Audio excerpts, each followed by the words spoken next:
Hey, thanks for joining me. Hope you're doing well. Well, I was, and then I realized I needed to make a video, and this was all I had on offer. In Norse mythology, the Bifrost, sometimes called the Bifrost, is a burning rainbow bridge that extends from Midgard to Asgard at the center of the world. While we often think of the Bifrost as being the Rainbow Bridge, some scholars think of it more as the Bridge of Light, in that they think that the ancient Norse were referring to the Milky Way itself as a bridge between the stars, or the heavens or outer realms. Midgard is the realm of the humans, what we would call these outer lands, and Asgard is the paradisal home of the gods.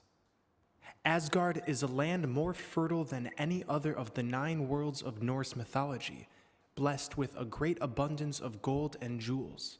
The beings there excel all other people in strength, beauty, and talent, and time there moves very slowly. And all people have plenty to eat. Every puppy has a home, and Donald Trump is actually intelligent. You are aware we are talking about a mythical place here, right? Mythical. At the center of the Norse world is the ash tree Yggdrasil, which is interestingly depicted as both a cosmic world tree and sometimes a mountain. We can absolutely draw parallels to the plethora of other world axes at the center of the world, such as Mount Meru, Mount Quoth, and other sacred pillars in ancient cosmology. And I could draw parallels between Donald Trump's hair and a bad toupee, but that's... hang on, that's a really bad example. Look, the point is, just because two things are similar doesn't mean they are the same. Take a swallow and a bat. Just because the two can fly doesn't mean they are both birds. Scholars have tried to fit this Norse cosmology into the false globe model. Yeah, maybe when they're at a party and all pissed and stoned out of their nogs, yeah, they might try to figure out how they can fit some weird-ass idea from back in mythology into modern science as a fucking joke. But no, actual scientists look at mythology and go, hey, I wonder how we can fit the idea of Zeus throwing lightning into quantum mechanics. This is not something that happens. And the world is demonstrably round. Having proposed that the bridge may have originally represented the Milky Way. However, this makes no sense. When we take this cosmology at face value, paired with the various accounts of sacred lands at the North Pole, it's clear that the Norsemen knew exactly the configuration of the Earth. Yes, they had a great knowledge of the little part of the world that they actually sailed around in. They were great navigators. They could draw maps, and they could sail across vast oceans before a lot of cultures could. They were quite impressive at this. But this doesn't mean that they actually understood how the whole universe worked, and that their ideas of there being other realms were factual. No, they did what every other culture did. They looked out at the stars and imagined that the gods were looking down at them. The Eddas specifically state that Asgard was built in the center of the world, and I quote, "Then the sons of Bor built in the middle of the universe the city called Asgard, where dwell the gods and their kindred, and from that abode work out so many wondrous things both on the earth and in the heavens above it." You realize that actually says universe there, not Earth? They had an image of what the whole universe was. Asgard wasn't on Earth, it was in its whole other realm. Part of their big, expanded universe. A bit like Marvel, really. The Norsemen were representing a shift into higher realms with a rainbow bridge, which would break if one who is not worthy set foot upon it. We can observe this fleeting nature of the Bifrost in its etymology. Bifrost comes from the Old Norse verb bifa, meaning to shimmer or to shake. Translated into English, Bifrost means something like the swaying road to heaven, or the shaking rainbow. I really like how you actually talk about the shimmering road, which is the true etymology of this, and then somehow tack rainbow on there on the end. Yes, we've come to call the Bifrost the Rainbow Bridge, but that's more a later interpretation by us than a meaning meant by the Norse themselves. As to the true meaning that the Norse had of it, it's sort of a bit lost to antiquity. But a lot of scholars do actually think it was referring either to the northern lights, like the auroras, or the Milky Way itself. And the Milky Way makes a lot of sense, because if you're looking up to the heavens for your signs, and you see this strip of light that looks like all the stars coming together and joining together, there's your shimmering road. There's your rainbow in the sky. Except it's not a rainbow, it's just a shimmering path. Speculated in the past that the Bifrost is the Norse analog of the flaming sword in the Garden of Eden tale. Both represent a barrier which one must pass through in order to make it into a more paradisal land, a sort of spiritual filter. Given that Germanic paganism drew no influences from Abrahamic religions, in fact, the opposite is actually true, you just pulled that analogy straight out of your fucking ass. However, instead of God's cherubim protecting Eden, Norse mythology has the watchman Heimdallr, who Heimdallr? Really? Heimdallr? You freaking prat. You know, it's Heimdall. Haven't you ever watched a Marvel movie?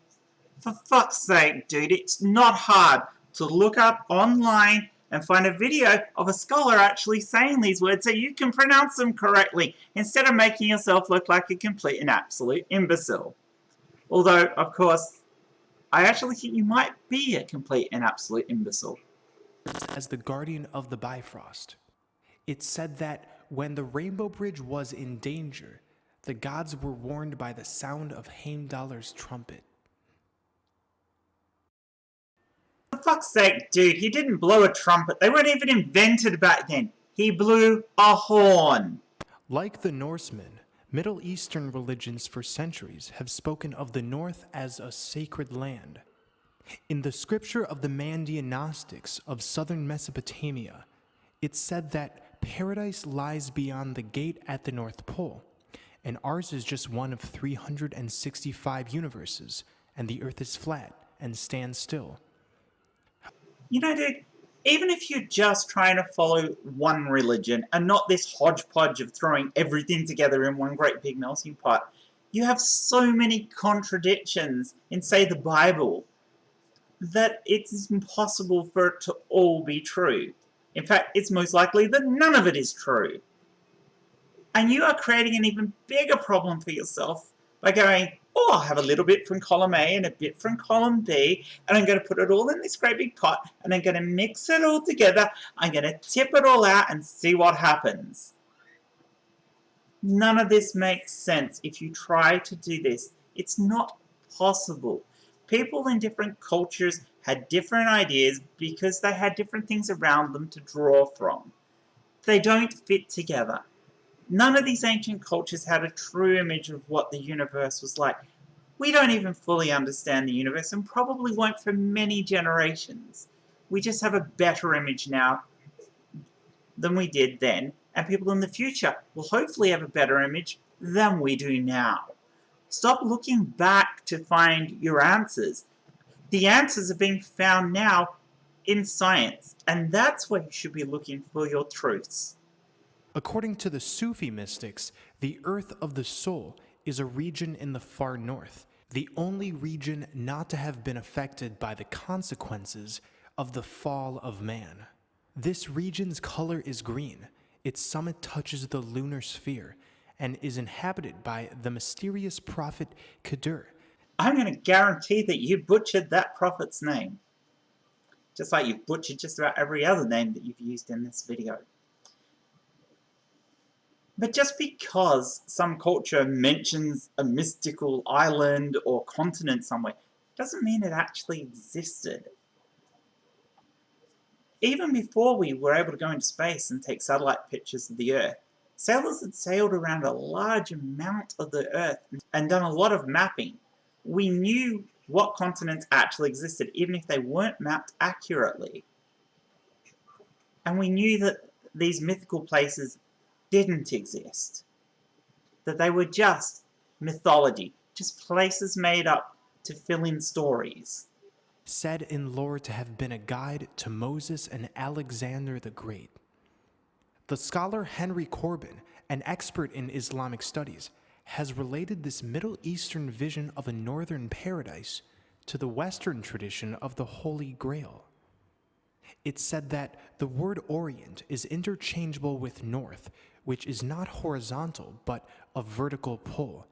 The Emerald Cities and the Orient and the North and Erin Vesh are all on the threshold of a supernatural region where uncreated lights bring into being a shadowless land. It is here that the pilgrim meets his angel. When scholars like Corbin, who is a religious philosopher, and Zhang He, who is a Southeast Asian language and culture expert, talk about the similarities between these different concepts or stories from around the world, they're not suggesting that they are exactly the same stories. They are looking at the ways that different cultures come up with the similar stories based on their own personal experiences within those cultures. For you to suggest that they are actually the same things is creating a false equivalency, and you are just plain ass wrong. Anyway guys, we've reached the end of this video. If you like it, please give it a thumbs up and subscribe if you haven't already, and don't forget to click that bell so that you know when I bring out my new content. And please, please, no matter how hard it is, try not to choke on that selfie stick.